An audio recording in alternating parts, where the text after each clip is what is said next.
मुख्यमंत्री दुई दिनिया संबलपुर गस्त ई बसर शुभारंभ सह अनेक प्रकल्पर हेब लोकार्पण। दुई दिनिया संबलपुर गस्तर अछंती मुख्यमंत्री मोहन चरण माझी। गस्त समय से जिलार विकास में एकाधिक गुरुत्वपूर्ण प्रकल्पर शिलान्यास और उद्घाटन करने सह मां समलेश्वरी मंदिर में पहुंची मां को दर्शन करेंगे। मुख्यमंत्री प्रथमे विमान जोगे झारसुगुड़ा विमानबंदर में पहुंचे और सेठारु सड़क पथर संबलपुर अभिमुखे बाहर। प्रथमे अधिष्ठात्री देवी मां समलेश्वरी दर्शन कर आशीर्वाद पाइबे। यापर महानदी सम्मुखर संबलपुरवासी बहु प्रतीक्षित ई बस सेवार शुभारंभ कर सेवा सहर परिवहन व्यवस्था एक नुआ अध्याय जोड़।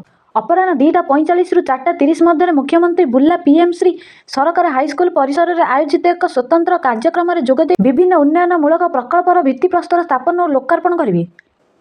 गस्तर द्वितीय दिन अर्थात आसंता काली मुख्यमंत्री हीराकुद जलभंडार संलग्न जमादारपाली टिपुपड़ा निकट में संबलपुर सहर पर 24 घंटिया जल जोगाण प्रकल्पर शिलान्यास करेंगे।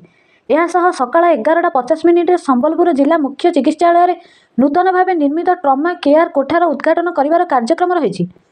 मुख्यमंत्री यह गस्त संबलपुर परिवहन स्वास्थ्य एवं पानीय जल भित्तिभूमि को सुदृढ़ कर एक प्रमुख पदक्षेप पर विवेचना कर एथिपाई जिला प्रशासन पक्षर समस्त प्रस्तुति शेष होता बेले व्यापक सुरक्षा व्यवस्था ग्रहण कर एमती नुआ नुआ वीडियो देखा मो चैनल को लाइक शेयर सब्सक्राइब करूँ। भल लगे कमेंट करूँ। रहुछि नमस्कार।